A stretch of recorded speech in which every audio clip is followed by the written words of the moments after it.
और एक बात मेरी याद रखिएगा बंधुओं, महादेव के भजन का फल है श्री राधा माधव से प्रेम।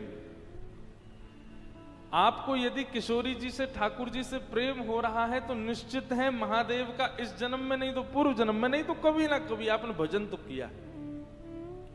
कई लोग मिलने आते हैं, मुझसे कहते हैं हम लोग पहले महादेव को बहुत भजते थे महाराज जी, पर अब हमारी थोड़ी सी निष्ठा जो है वो वृंदावन के प्रति हो गई है, कहीं महादेव नाराज तो नहीं हो जाएंगे। अरे कभी नहीं, महादेव प्रसन्न होते हैं तब अपने वैष्णव को वृंदावन का उपासी बना देते हैं।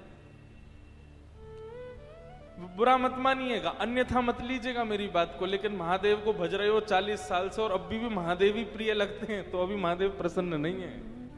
महादेव प्रसन्न होते हैं तो शामा शाम प्रिय लगने लग जाते हैं।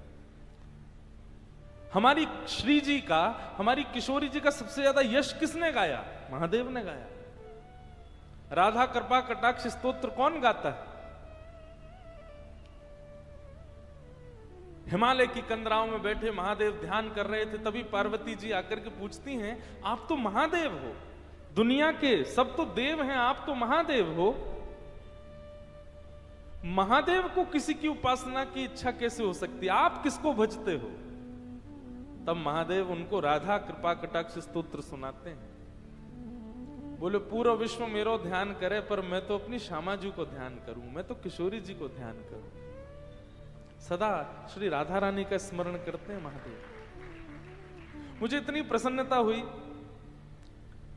अभी जब नासिक में कथा थी तो मैं त्र्यंबकेश्वर गया, प्रथम दिन गया और अंतिम दिन गया, 2 ही दिन, क्योंकि बाहर जाना अलाउ नहीं था मुझे। तो जब मैं त्र्यंबकेश्वर गया तो वहां के सब पुजारी जैसे ही मुझे देखा तो वे सब पता क्या बोले? श्री राधा वल्लभ लाल की। मैं ये सुनते ही बिल्कुल स्तब्ध हो गया। मैंने कहा आपने ऐसा क्यों कहा?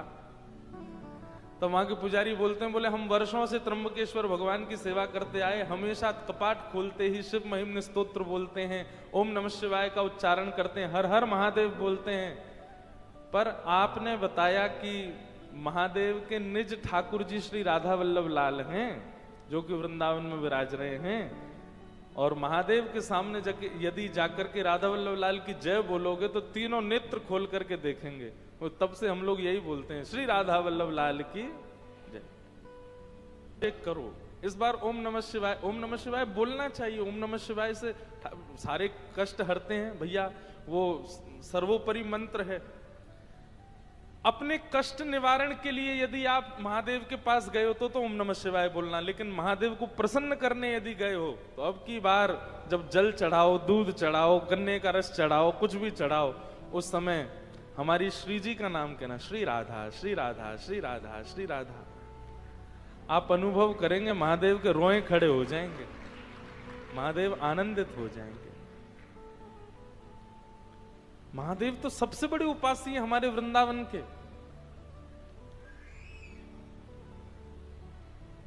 तो श्री हरिराम व्यास जी उन काशी गए, काशी से महादेव ने उनको भेजा, अरे व्यास जी आप अपनी विद्वत्ता से विद्वानों को हरा रहे हो, ये सब छोड़ो, जाओ वृंदावन, वृंदावन जाकर के अपनी विद्वत्ता से वृंदावन यश को गाओ। वो हरिराम व्यास जी जब वृंदावन आते हैं तब गाते हैं, कनक कूट कोटिक लगते जिए, भजिए कुंवर कन्हैया,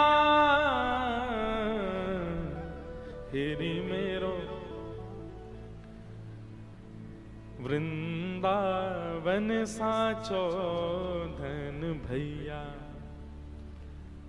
कनक कूट कोटिक लग तजिए, बोले मेरू पर्वत के समान, मेरू पर्वत के समान धन संपत्ति आदि मिलने के बाद भी उनका त्याग कर दो, सब तज हरि भज, सब छोड़ छाड़ करके जब कृष्ण को भजोगे, श्री जी को भजोगे, तब वृंदावन रस समझ में आएगा।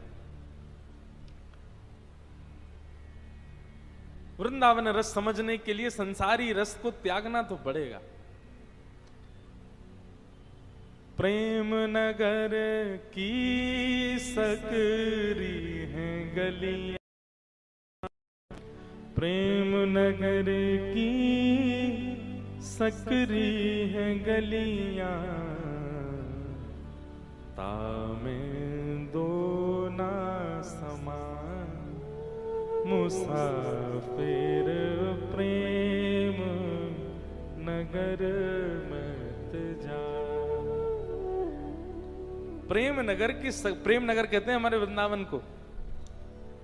कई लोग कहते हैं महाराज जी वृंदावन में बड़ी छोटी छोटी गलियां हैं। क्यों हैं छोटी छोटी गलियां? तामें दो ना समान। यदि आपके चित्त में प्रेम आ गया वृंदावन के प्रति, तो वृंदावन आपके चित्त में आने से पहले झांक करके देखेगा कि आपके चित्त में कोई और तो नहीं है। यदि कोई भी चित्त में हुआ तो वृंदावन नहीं प्रवेश करेगा। प्रेम नगर मत जा, प्रेम नगर का पंथ कठिन है, प्रेम नगर का पंथ कठिन है, तामे ना चल पाए मुसाफिर प्रेम नगर मत जा। लोग बात कहते हैं महाराज जी आशीर्वाद दो, या फिर दरबार में आके प्रार्थना करते होंगे कि हमें ब्रजवास मिल जाए, हमें वृंदावनवास मिल जाए। माफ कीजिएगा, क्षमा कीजिएगा, जैसे उल्लासनगर में रहते हो, जैसे मुंबई में रहते हो, जैसे पुणे में रहते हो, जैसे पूरी दुनिया में रहते हो, वैसे ही जाकर के वृंदावन रहे तो अपराध करोगे आप वृंदावन में। जैसे सब जगह रहे वैसे ही वृंदावन में रहे, तो फिर वृंदावन क्यों रहे आप? वहीं रहते जहां थे। वृंदावन में रहो तो भैया वृंदावन का रूप अलग है, वृंदावन का स्वरूप अलग है। सुनना चाहेंगे? अच्छा, ये जो फॉर्मूला ये हम पे लागू नहीं होता, क्योंकि हम तो ब्रजवासी, हमारा जन्म वृंदावन को है। हम तो चलते फिरते वृंदावन ही है, ब्रजवासी से वृंदावन ही है। ये उन पर लागू है जो वृंदावन आकर के रहना चाहते हैं। भ्रातः तिष्ठ टले टले विटपिनाम ग्रामेषु भिक्षामटः स्वच्छन्दं पिबयामुनं जलमलं चीराणि कंथां कुरु सम्मानं कलयाति घोरगरलं नीचपुमानं क्षुधा श्री राधा मुरली रवो ब्रज सखे वृंदावनम मात्यज। वृंदावन में ज्यादा टिप टॉप बन के नहीं रहना चाहिए। वृंदावन में कैसे रहो? सहज रहो, सरल रहो, सामान्य रहो। आप कहोगे क्यों? अरे इसके पीछे लॉजिक है भैया। सब लोग इधर देखो, ध्यान से सुनो। 2 ही दिन की बात है, आज और कल। परसों से तान दुपट्टा सोते रहना है। सोओगे कब आप लोग? 6 बजे तो कथा ही होती है। ये तो 2 बजे जहां कथा होती है वहां हम बोलते हैं कल से सोना। वृंदावन में ज्यादा सज धज के नहीं रहो। क्यों भैया? पहली बात तो वृंदावन में श्रृंगार करवे को अधिकार केवल श्यामा श्याम को है। ब्याह में दुल्हा दुल्हन से ज्यादा सज के अगर चले गए तो बताओ कितनी बुरी बात है। ये अत्याचार किया कि नहीं आपने दुल्हा दुल्हन के साथ? आप इतने बढ़िया बन के गए, सब आपको देख रहे हैं, उनको कोई देख ही नहीं रहा है। अरे ब्याह में दुल्हा से न कम सजो, दुल्हन से न कम सजो, दुल्हन वो लगे, आप नहीं। सही है कि नहीं बात? और कोई इतनी ज्यादा सज धज के चलो जाए ब्याह में, उन्हें दुल्हन तो सामने पर लग ही रही है। लेकिन वृंदावन में ऐसा नहीं है। वृंदावन में दुल्हन तो हमारी श्यामा जू है। आप जबरदस्ती क्यों ज्यादा श्रृंगार करो? पहली बात तो ये कि वृंदावन में सजवे को अधिकार केवल श्यामा श्याम को, बाकी सब तो सामान्य रहो।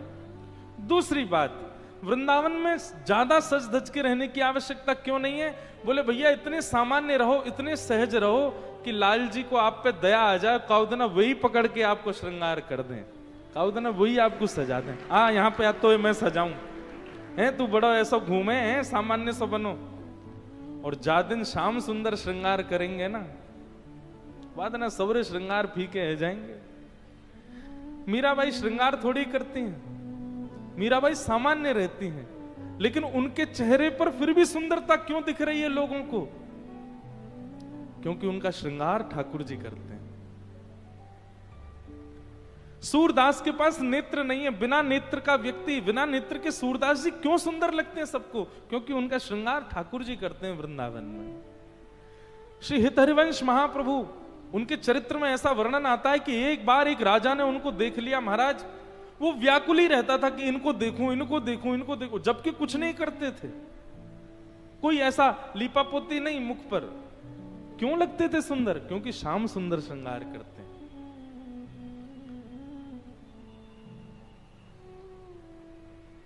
इसलिए वृंदावन में सामान्य रहो, सम रहो, ज्यादा व्यवस्थित होकर रहने की आवश्यकता नहीं है।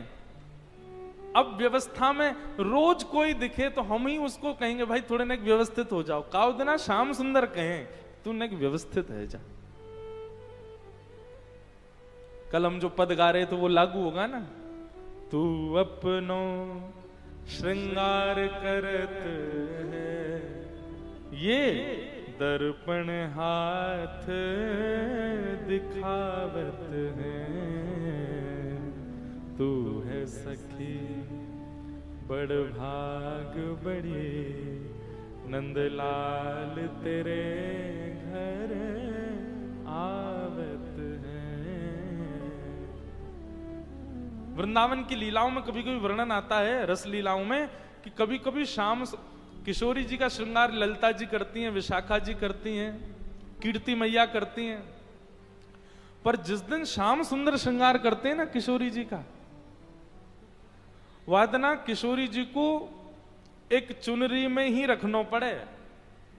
मतलब कैसी चुनरी? जो ट्रांसपेरेंट होती, जो झीनी झीनी सी, जामे से नेक हल्को हल्को दिखाई दे, ऐसे ही किशोरी जी को रखना पड़ता है। नहीं तो अगर उनने घूंघट ऊपर कर लियो सब निहाल ले जाएं, ठाकुर जी स्वयं देख के निहाल ले जाएं। ऐसा श्रृंगार करें ठाकुर जी। तेरो मुखनी को की मेरो श्यामा प्यारी, तेरो मुखनी को की मेरो श्यामा प्यारी, दर्पण ले बैठो मृगने, सांची कहो वृष भानु दुलारी, तेरो मुखनी को की मेरो श्यामा प्यारी।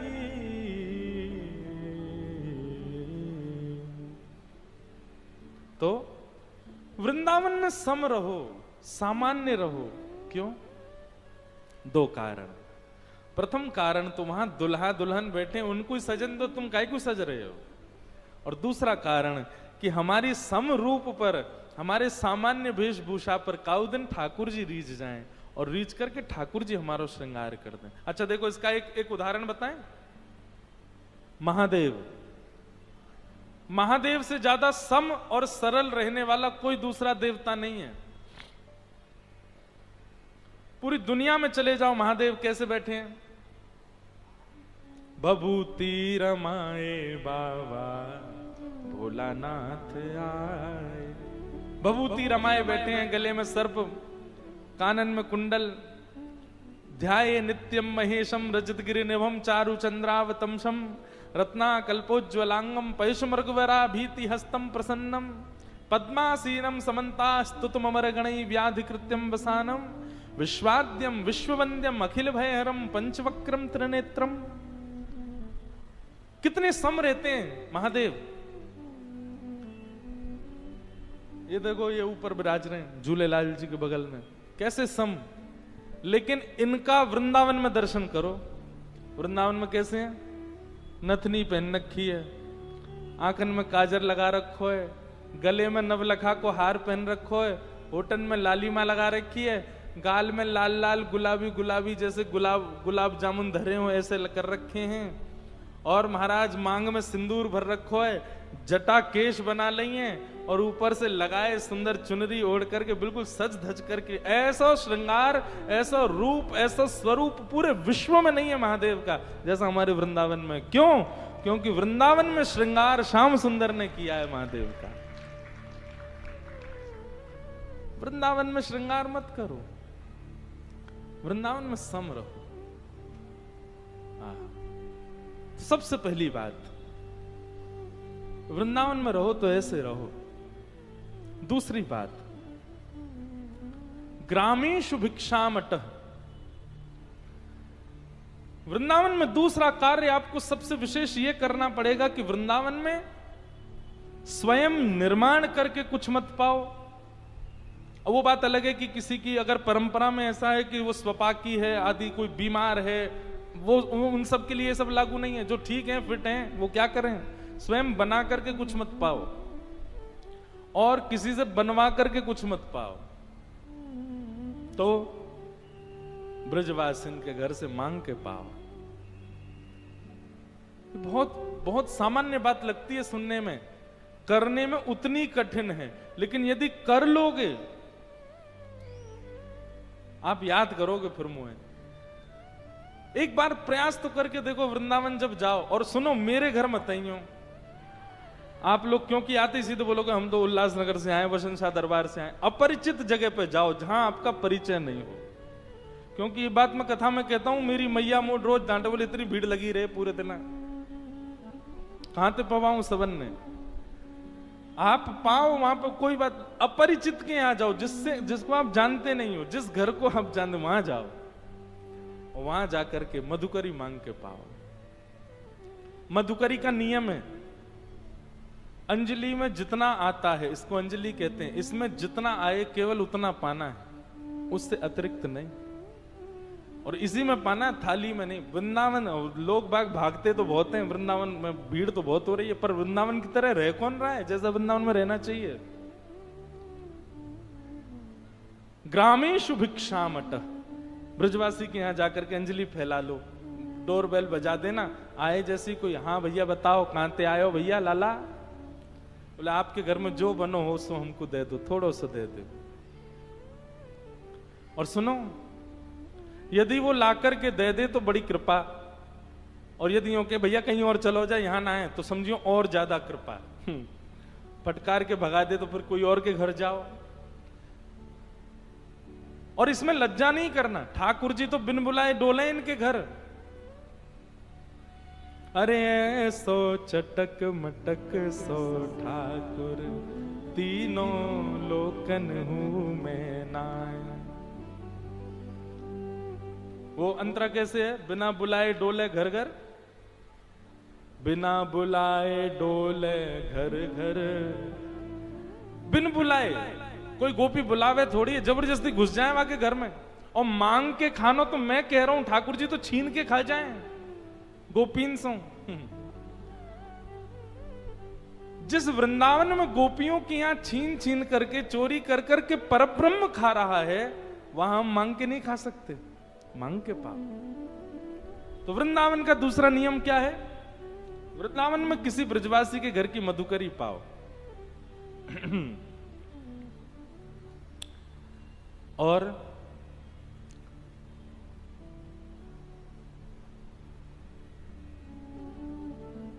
स्वच्छंदम पिबयामुनम जलमलम। पान करने के लिए पानी भी श्री यमुना जी का ग्रहण करो। अब यमुना जी का जल तो इतना स्वच्छ नहीं है, पर वृंदावन में जहां कहीं भी जलाशय मिल रहा है, नल से हो किसी के घर से हो, वो सब श्री यमुना जी का स्वरूप है। लेकिन जब तक यमुना जी शुद्ध नहीं हो रही हैं, तब तक कम से कम इतना भाव रख सकते हैं, किसी भी जल को लो और जल को लेकर के पर उसमें यमुना जी का भाव रखो, ये यमुना जी हम इनका पान करें, इस प्रकार से पान करो। स्वच्छंदम पिबयामुनम जलमलम। कभी कभी बड़ी पीड़ा होती है, हमारे वृंदावन में हम रहते हैं, पर वृंदावन की श्री यमुना जी की स्थिति कैसी हो गई है। मैं स्वयं ब्रजवासी, स्वयं वृंदावनवासी, मुझे खुद को यमुना जी में स्नान किए 3-4 वर्ष हो गए होंगे। कोविड में जब थोड़ा पानी स्वच्छ हुआ था तब स्नान किया था, और वो भी 6-7 वर्ष बाद किया था। न करने का कारण, इतना दूषित कर दिया यमुना जी को। भगवान श्री कृष्ण को जब पता चला कि यमुना में कालिया नाग आ गया, ठाकुर जी रात भर नहीं सोए। और हम आप सब लोग भजते तो वृंदावन को इतना है, वृंदावन भीड़ तो इतनी हो रही, पर यमुना जी के शुद्धिकरण के लिए कौन विचार करता है? कोई नहीं। कितने भी ग्रंथ उठा लो, कितने भी साहित्य उठा लो, सब जगह यही वर्णन है। ठाकुर जी लीला कहां करते हैं? यमुना के तट पर, यमुना के तट पर, यमुना के तट पर। पर उस यमुना के लिए करता कौन है कुछ? कोई भी नहीं। पूरी राजधानी की गंदगी आती है हमारे वृंदावन में, कोई विचार ही नहीं करता इस विषय पर मेरा बहुत मन होता है कि मैं इस भाव को कहूं। दो बातों की पीड़ा मुझको थोड़ी सी रहती है अपने मन में। एक तो वृंदावन का वन खत्म हो गया, और दूसरा वृंदावन से श्री यमुना जी का जो हमने स्थिति कर दी। ठाकुर जी बड़े चिंतित रहते होंगे इस बात से। भैया वास्तविक भजन या में ना है कि आप वृंदावन में जाकर के और खूब राधा राधा जपो, वृंदावन जाकर के मंदिरन में घूमो, वृंदावन जाकर के खूब वहां की रीति में रहो। असली तो मैं मानूंगा भैया कि जो वृंदावन जाकर के पुनः वृंदावन के वन और पुनः वृंदावन की श्री यमुना जी को व्यवस्थित करने को विचार करे। वृंदावन पुनः वन बनना चाहिए, वृंदावन कि यमुना जी पुनः शुद्ध होनी चाहिए। शामा शाम को तभी सुख मिलेगा। तो तीसरा नियम क्या करना है वृंदावन में? श्री यमुना जी का जलपान करना है। भ्रातः तिष्ठ टले टले विटपिनाम ग्रामेषु भिक्षामटः स्वच्छंदम पिबयामुनम जलमलम चीराणि कंथाम कुरु। चौथी बात, वृंदावन में जब आप ऐसे रहने लग जाओगे, बहुत समता में ब्रजवासियों के घर की मधुकरी पा करके, यमुना जल पी करके इस प्रकार वृंदावन में रहने लगोगे तो क्या होगा? आपका कई लोग सम्मान करने लग जाएंगे। उस सम्मान से बचिएगा। सम्मानम कलयाति घोर करलम। अच्छा, सम्मान होता कब है? सम्मान तब होता है जब आपका गुण किसी को पता चल जाए। बताओ ही मत किसी को। हमको ढिंडोरा क्यों पीटना है कि हम ऐसे वृंदावन में रहते हैं? बताओ ही मत, गोपनीय भाव से करो। सम्मान वृंदावन में सबसे बड़ा विषय है। यदि आपका बहुत सम्मान हो रहा है तो प्रयास करो उस सम्मान से बचो, और नहीं बच पा रहे हो तो नेत्र बंद करके, नीची नजर करके जो सम्मान मिले उसको ठाकुर जी को अर्पित करो। ठाकुर जी को जिसको वृंदावन से भगाना होता है उसको सम्मान दिलवाते हैं वृंदावन में। ये उल्टी रीति है वृंदावन की। वहां ठाकुर जी को सम्मान ना किया ब्रजवासी ने, हम अपने सम्मान के काजे जा रहे हैं। सम्मानम कलयाति घोर गरलम नीचपुमानम शुधा। और यदि वृंदावन में कोई ब्रजवासी तुमसे नाराज है जाए, तुमसे नाराज है कि तुमको अपशब्द बोल दे, तो यूं समझ जाइए बस अब कृपा हो गई वृंदावन की। हम तो कोई नाराज है क्यों, बर तुरंत फिर मना लेना उसको, ज्यादा देर नाराज नहीं रहे। नाराज होकर के दो चार बात आपसे कह दे, समझ जाना बस अब यही कृपा है। क्यों? जब आपका कोई अपमान करता है तो आप मान रहित होते हो, और मान रहित होना वृंदावन के स्वीकारीकरण का स्वरूप है। नीचपुमानम सुधा श्री राधा मुरली रवो ब्रज सखे वृंदावनम मात्यज। वृंदावन को कभी मत छोड़ो। तो ऐसा श्री वृंदावन धाम। वृंदावन आकर के ठाकुर जी बड़े प्रसन्न हो गए। भगवान ने सबसे पहले अघासुर का वध किया। ये अघासुर जो है ये एक सर्प के रूप में आया था। ठाकुर जी अपने ग्वाल बालों के संग वृंदावन में भोजन करने के लिए गए। अघासुर ने अपना मुख खोला, इतना बड़ा मुख खोला कि मानो ऐसा लगा कोई गुफा है। ठाकुर जी सब ग्वाल बालों के संग जैसे ही उसके मुख में प्रवेश किया, उसने अपना मुख बंद करके विष उगलना प्रारंभ किया। सब ब्रजवासी मूर्छित हो गए। ठाकुर जी ने उसके कंठ में जाकर के अपने शरीर को इतना फुला लिया, अघासुर बीच में से फट गया, उसका वध हो गया। अघासुर का वध कर दिया। परंतु